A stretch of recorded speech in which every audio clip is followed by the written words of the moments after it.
Hey explorers, welcome back to another free masterclass with Geo Pro Adventures. I'm excited to be here, excited to have you here. Today I'm going to address a question that I get more than any other question, and that is, does my vehicle need sway control? Do I need to purchase a sway control hitch?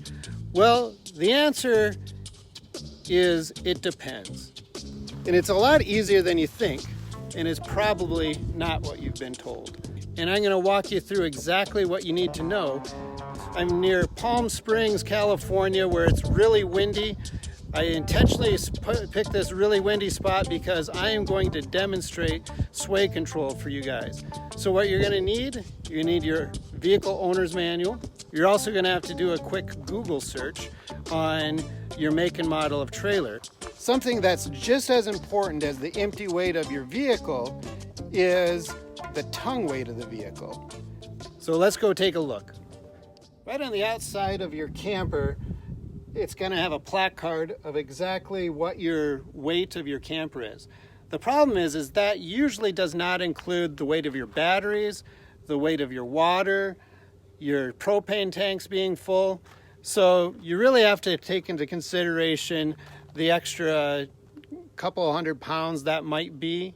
As soon as you know the tongue weight and the empty weight of your camper, then you can go over to your vehicle owner's manual and you can just open up to the page and it'll tell you exactly what the max towing capacity is of your vehicle and what the max tongue weight of the vehicle is. Pulling out the owner's manual of your tow vehicle, going to the towing section, it should list your engine type. In my case, it's the 3.6 liter V6 4x4, 6,200 pound towing capacity with a 620 pound tongue weight. If it's close, you may want to consider sway control. If it's close, you may not want to pre-buy the sway control. You might want to just hook it up and go for a little test drive, okay? So a good rule of thumb is a very minimum of 1,000 pounds between the max tow capacity of your vehicle and the full operating weight of your camper. On the way into Palm Springs, California, there's all these windmills generating power. And on the side of the road, there's a big sign that says, high wind advisory, use caution.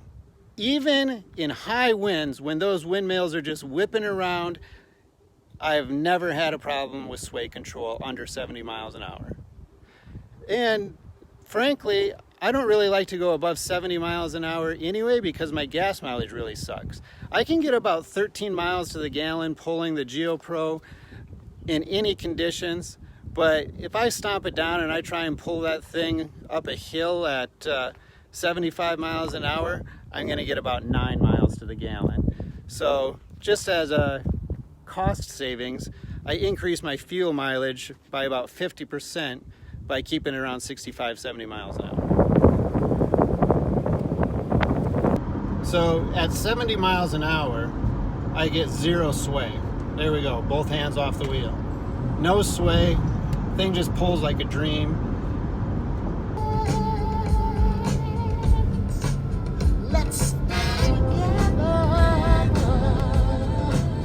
Let me see if I can get out of the wind here a little bit. Right now I have a 19 FBS Geo Pro, fully loaded, water, waste, tanks full, looking about just over 3,000 pounds. Maybe if we're hauling the scooter, 3,300 pounds. My Jeep Grand Cherokee, it's got the 3.6 liter V6 Eco. I've used this vehicle and this Geo Pro combination to pull into the mountains of Colorado above 12,000 feet. I've towed it in hot summer days in the Sierra Nevada mountains in California where the temperature might be into the mid 90s and you're going up a steep grade. I've never really had any problems. Something that you might not consider is when you get up into these mountain areas that are altitudes above 10,000 feet, the speed limit is actually about 35 or 45 miles an hour. Rarely is it above 45 miles an hour through those mountains in Colorado. You're not going to have any trouble keeping up with traffic and pulling a 3,000-pound trailer, even if your vehicle's struggling. And I don't even think, I would say in the entire 40,000 miles in year and a half I've been traveling full time, I don't think that I've maxed out the capabilities of the Jeep except for one time, and that was in a really steep grade in Colorado, and I had my foot to the floor and my speedometer kept going lower and lower. It made it to the top of the mountain, but that was the first and only time all over the United States that I ever had any problem. And that was August 2017. Like I said, August 2017, one mountain in Colorado is the only time that I ever felt that I wish I had more power. Let me take that back. You're always going to wish you had more power. But did I have enough? I had plenty. So let's talk about this. Let's talk about sway control. We already know we need at least 1,000 pounds buffer between the max tow capacity of your vehicle and the fully loaded weight with tanks, batteries, and water of your camper. We also know that we have to check the owner's manual and a website to check to see if we need a weight distribution hitch. I've put over 40,000 miles. I've towed over 40,000 miles. I've got over 50,000 on the vehicle. I've towed over 40,000 miles with a Geo Pro, and I've never used a weight distribution hitch, and I don't need it. Anything under 70 miles an hour, I don't even notice it. I hope that helps out. We got some really exciting videos coming up. Renee's gonna talk about something for everyone, really, but she's gonna talk about the relationship dangers and how often you need to take a break when you're on the road full time. Because let me tell you, it's absolutely amazing to travel with somebody you love and want to spend time with, but sometimes too much time is just too much time, and you got to take a little break.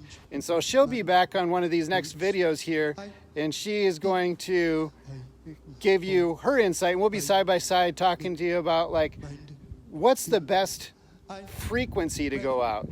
If you're even thinking about going out full time for more than 3 months, if you're thinking about going out with somebody that you like, if it's not just your dog, you might want to subscribe and hit the little bell up there so you can watch our next videos, because we got some really good ones coming up. That's one of the best things that I can think of having a travel trailer is the freedom it gives you.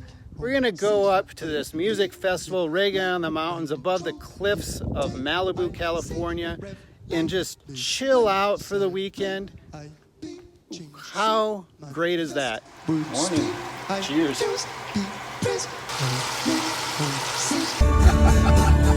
you think it's really safe to be driving with a 20-foot RV down a mountain road with taking video selfies? There's one angry driver. You said we were going to be camping next to the Swedish bikini team. We're set up here at Reggae on the Mountain, Malibu, California. Check out our neighbors. Got a cannabis business. I have red wine, but they might be more popular than me this weekend.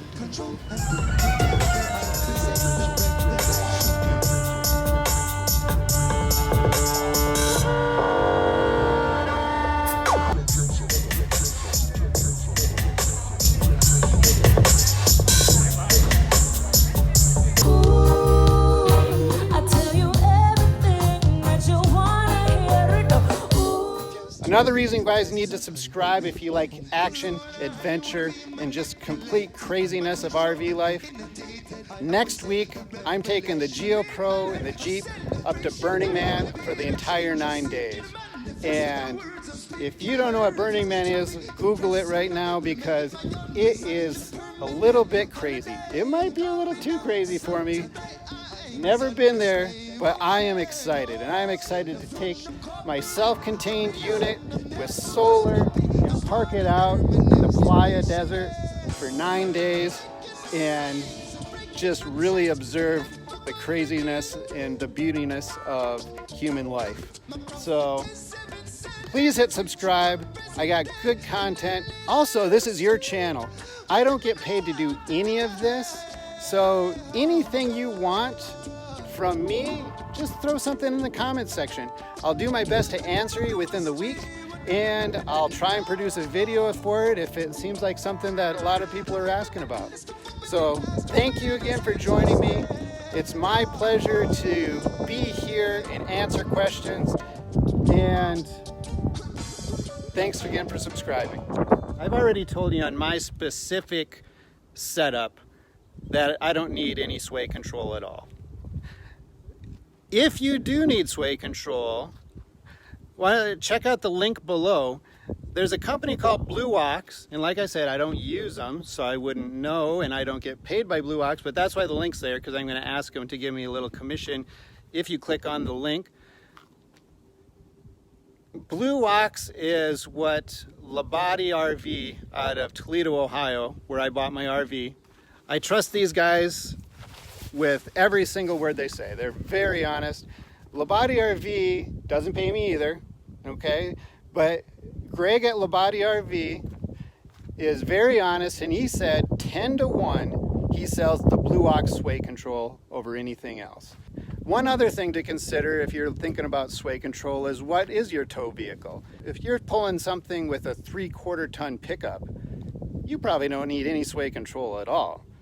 But if you're going to pull something with a Grand Cherokee, a minivan, something smaller, you're going to want to hit the owner's manual and the websites to do a little calculation and save that extra $600 for maybe picking up a tow hitch or a sway control hitch.